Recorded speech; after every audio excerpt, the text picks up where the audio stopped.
കാസർഗോഡ് പൈവെളികയിലെ പെൺകുട്ടിയുടെയും യുവാവിന്റെയും മരണം ആത്മഹത്യയെന്ന് പ്രാഥമിക postmortem report. മൃതദേഹത്തിന് 20 ദിവസത്തിലധികം പഴക്കമുണ്ട് എന്നാണ് കണ്ടെത്തൽ. കേസിൽ പോലീസ് നടപടിക്കെതിരെ ഹൈക്കോടതി രൂക്ഷ വിമർശനം ഉന്നയിച്ചു. ഇരുവരുടെയും മരണം ആത്മഹത്യയാണെന്ന പോലീസ് നിഗമനം ശരിവെക്കുന്നതാണ് പോസ്റ്റ്മോർട്ടം റിപ്പോർട്ടിലെ പ്രാഥമിക വിവരങ്ങൾ. മൃതദേഹത്തിന് 20 ദിവസത്തിലേറെ പഴക്കമുണ്ട്. വിശദമായ പരിശോധനയ്ക്കായി സാമ്പിളുകൾ ഫോറൻസിക് ലാബിലേക്ക് അയച്ചു. എന്നാൽ ആത്മഹത്യയിലേക്ക് നയിച്ച കാരണത്തെ സംബന്ധിച്ച് പോലീസിന് വ്യക്തതയില്ല. ഇരുവരുടെയും മൊബൈൽ ഫോണുകൾ സൈബർ വിഭാഗത്തിന് കൈമാറി. അതേസമയം മരിച്ച പ്രദീപിനെതിരെ പെൺകുട്ടി പഠിച്ച സ്കൂളിലെ അധ്യാപകർ 2 വർഷം മുൻപ് ചൈൽഡ് ലൈനിൽ പരാതി നൽകിയിരുന്നു. അന്ന് തുടർ നടപടി ഉണ്ടായില്ലെന്ന് പെൺകുട്ടിയുടെ മാതാവ് പറഞ്ഞു. സ്കൂൾക്ക് കംപ്ലൈൻറ്റ് പോയിട്ടുണ്ടെന്ന് HM പറഞ്ഞിട്ടുണ്ടായി. അങ്ങനെ ആടെ പോയിട്ട് ഞാനെല്ലാം സംസാരിച്ചിന്.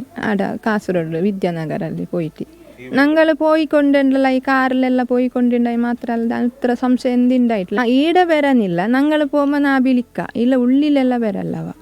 ഇരുവരെയും കാണാതായതിനെ തുടർന്ന് പോലീസ് സ്വീകരിച്ച നടപടിയിൽ വീഴ്ച സംഭവിച്ചുവെന്നാണ് ഹൈക്കോടതിയുടെ നിരീക്ഷണം.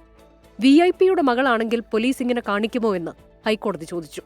അന്വേഷണ ഉദ്യോഗസ്ഥൻ നാളെ കോടതിയിൽ കേസ് ഡയറിയുമായി ഹാജരാകണമെന്നാണ് കോടതി നിർദ്ദേശം. 24 കാസർഗോഡ്.